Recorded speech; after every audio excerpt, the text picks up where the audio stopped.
Hello, and welcome to another episode of AI in the Classroom Daily, podcast helping educators make sense of AI without the hype. I'm Dan Cogan-Drew, and I use AI as a thinking partner in preparing each episode because I think the best way to talk honestly about AI in education is to work with it openly. Most of the conversation about AI in schools is a conversation about whether to use it. Should we allow it on assignments? Which tools are appropriate for which grade levels? What does our policy say? Those are real questions and they matter, but there's a prior question that doesn't come up nearly as often, and that's what we're going to talk about today. In May 2026, a research team led by Hassan Khosravi, a large group of learning scientists that include Ryan Baker, whose work on learning analytics many of you will probably know, published a paper making a distinction I think belongs in every AI adoption conversation happening in schools right now. I want to clarify up front that this is a preprint, meaning it hasn't yet completed peer review, but the argument it makes draws on decades of established learning science, and I think it's worth our time. The core observation is this. Many AI tools now entering schools were not built for education. They were built for work. That's not a criticism of any particular company or product, but it's a description of what the tools were optimized for. The logic that makes AI useful in a professional setting, which is to say it reduces cognitive effort, it delivers output efficiently, it treats each interaction as independent from the last, is genuinely different logic than what learning requires. Those two things are not the same job, and conflating them has real consequences for students. That gap is what today's episode is about. It's not whether AI is good or bad for learning, but how to tell if a given tool was designed with learning in mind at all. The Khosravi paper lays out the difference between AI for work and AI for learning across 9 dimensions. Today, I want to focus on 4 of them because those 4 I think you can use diagnostically. They're questions you can actually bring to a tool that you're already using or one that you're considering. So let's get into the questions. The first question, what does this tool do with cognitive effort? AI built for work reduces it. It's a feature of that product, not a bug. In a workplace, less friction and faster output is exactly what you want. But in a learning context, cognitive effort is often the mechanism. The struggle is frequently what makes instruction stick. A student who has to wrestle with a problem before getting help is in a different position than a student who gets the answer first. We covered Manu Kapoor's research on this in episode 57, if you want to go back and take a listen. A tool that removes cognitive friction before the student has done any thinking isn't supporting learning, it's substituting for it. That's question 1. Question 2, what does the tool do with errors? AI built for work treats errors as inefficiencies to correct and move past. You got it wrong, here's the right answer, let's continue. AI designed for learning treats errors as diagnostic signals. An error tells you something precise about where a student's understanding is breaking down. And that information is among the most useful things a teacher can have. So when you're looking at a tool, a question you can ask is, when a student gets something wrong, what actually happens? Does the tool correct and continue, or does it do something with the wrong answer? Third question. This is the one I actually want to spend a little more time on because there's a study that makes it concrete. The question is, what does this tool measure as success? AI built for work measures quality and efficiency of output. Did the task get completed? Does the product look good? AI designed for learning has to measure something much harder, whether the student can do it when the tool is gone. Most tools report the first kind of data because it's easy to collect. Almost none report the second because measuring it requires testing students after removal. This is where I want to come back to a study some of you will have heard me reference before in episode 59 on what happens when you take a tool away. Researchers at Wharton and Penn gave nearly 1,000 high school math students in Turkey access to different versions of AI during practice sessions.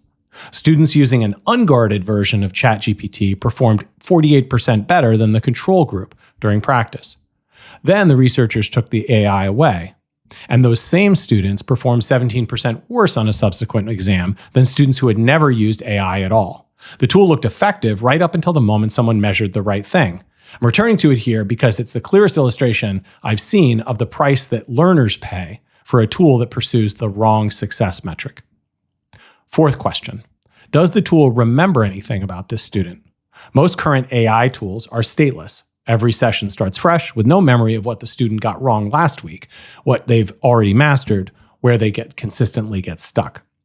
Teachers carry that knowledge. It builds over time through close observation, understanding how this particular content trips up this particular student.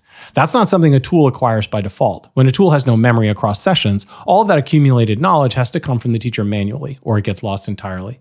A tool that starts over every time isn't adapting to the learner, it's responding to whoever showed up today. I should note that the so-called available context window, the LLM's memory, has increased substantially since GPT was first introduced and is likely to continue to increase, but how much and how fast is anyone's guess. Now, how do these questions land differently depending upon your role? If you're a classroom teacher, I think these 4 questions don't require you to read the research. You can apply them directly to what you're observing. Is the tool doing the thinking alongside students or instead of them? When a student gets something wrong, does anything useful happen with that? And does the tool seem to know anything about this student from prior sessions? Or does it treat every interaction as if it's the first? If you're an instructional coach, I think this is an observation frame. When you're watching a student use an AI tool, the question is whether the student's own thinking is actually happening relative to the tool, and whether the tool is responding to the specific gaps this student has. Or is it just generating generic responses to whomever asks? If you're a district leader, the questions belong in a procurement conversation. Vendors can answer them or they can't. A vendor who can tell you specifically how their tool handles errors, how they evaluate outcomes after the tool is removed, and what persists about a student across sessions is describing a product with deliberate learning design behind it. A vendor who can't answer these questions is probably describing something built for a different purpose. So let me bring this to a close with a question that ties all these 4 questions together, and it's a simple one. What was this tool designed to optimize for? The question is not, does it help students? I think that's what marketing answers. What problem was it originally built to solve and for whom?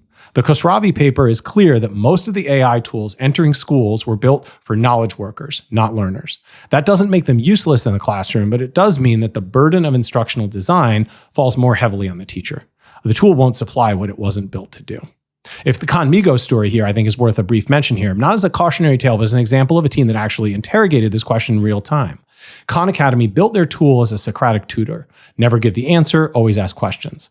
But when they read the transcripts, they saw students getting frustrated and disengaged. So they rebuilt it around what learners actually needed in the moment. That, I think, is a tribute to the team.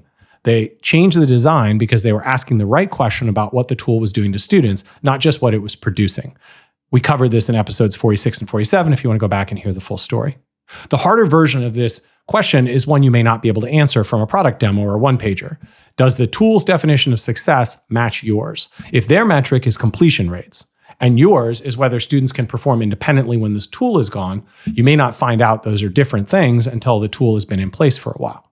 So let me leave you with a direct question. When you look at the AI tools currently in your classroom or your building, do you know what they were designed to optimize for? And does that match what you're actually trying to accomplish with your students? As always, I'm curious what your experience is asking and answering these questions for yourself in your own context. Please share your experience in the comments, and we will, as always, see you next time.